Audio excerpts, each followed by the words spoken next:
This is Democracy Now!, democracynow.org, The War and Peace Report. We spend the rest of the hour in a rare extended interview with the punk rock legend, Patti Smith.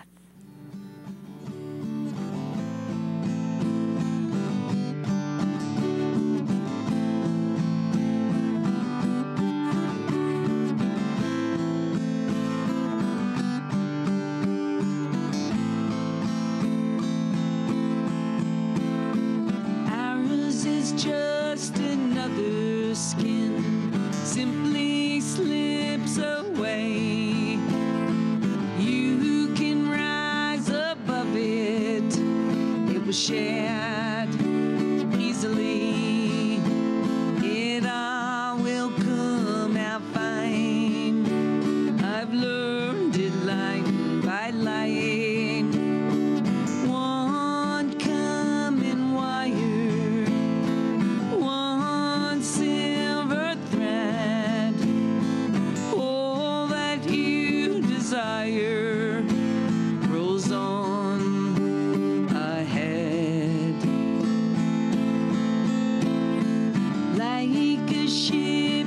Bottle held up to the sun, sails ain't going nowhere. You can count everyone until it crashes onto the earth, simply slips away. You can hide in the open, I just disappear. It all will come out fine. I've learned it line by line. Grateful by Patti Smith, performed in our Democracy Now! Studios in New York on Monday night as we launched the greenest internet, TV, radio studios in the country. This is Democracy Now!, democracynow.org, The War and Peace Report. I'm Amy Goodman. Today we are broadcasting from Minneapolis.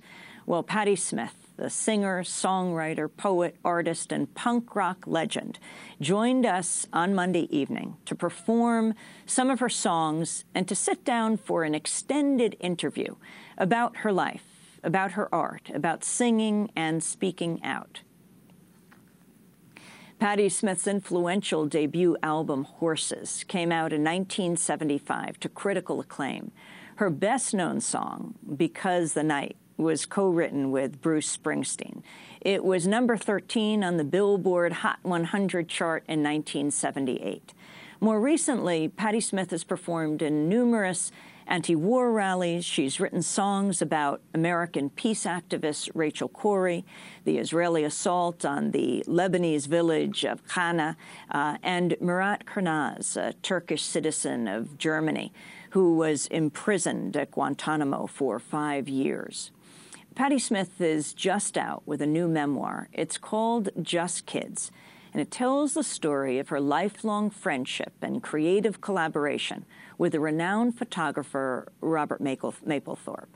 On Monday night, Patti Smith began with a spoken word performance of a song that's become a protest anthem, People Have the Power.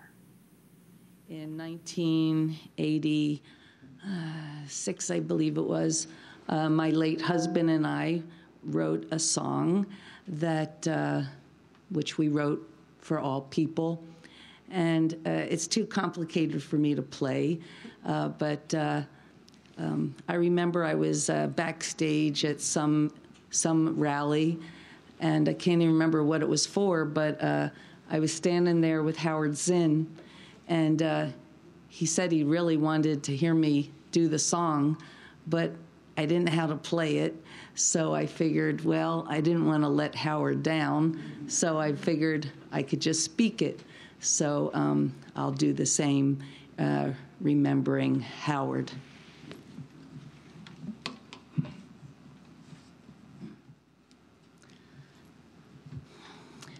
I was dreaming in my dreaming of an aspect bright and fair, and my sleeping, it was broken, but my dream, it lingered near. in the farm of shining valleys, where the pure air recognized, and my senses newly opened, and I awakened to the cry that the people have the power. That the people have the power to redeem the work of fools. Upon the meek, the gracious shower is decreed. The people rule. Mine. People have the power. People have the power. People have the power. People have the power. Speaking of empowerment, I thought you might like to know as a footnote, the way that song was written was I was in the kitchen peeling potatoes. And, you know, I had one kid at my feet and another kid, you know, running around, carrying on and just peeling potatoes, cursing to myself. And my husband came in, he said, "Trisha." I said, "Yes, Captain." And he said, "People have the power. Write it." I said, and so I did. Became suspect and bending low as if to hear. And the armies ceased advancing because the people had to hear. And the shepherds and the soldiers, where they laid beneath the stars, exchanging visions, laying arms to waste in the dust. In the form of shining valleys, where the pure air recognized, and my senses truly open, without waking to the cry. Run!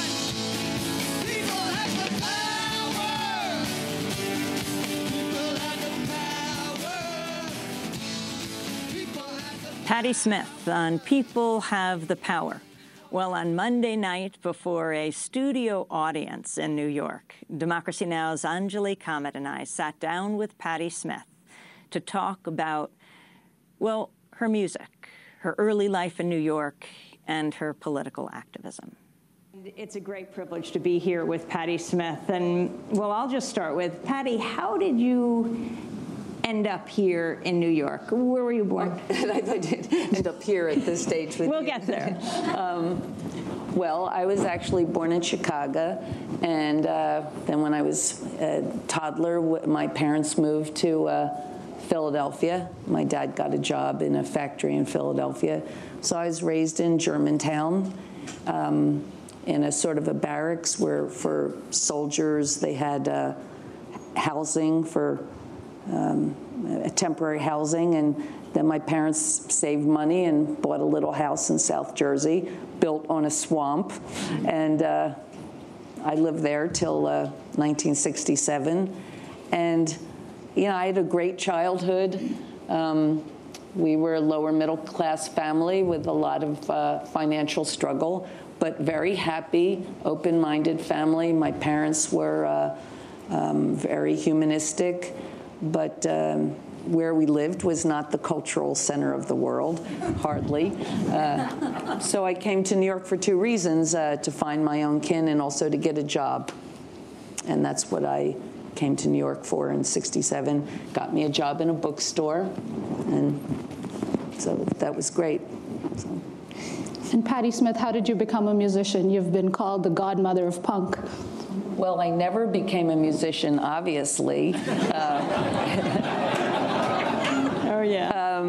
I never wanted to be a musician. The only thing I daydream about was being an opera singer, but I was so skinny and so pathetic that that sort of wasn't going to happen.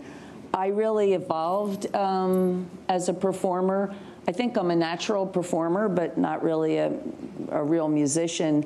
I was writing poetry and in performing poetry.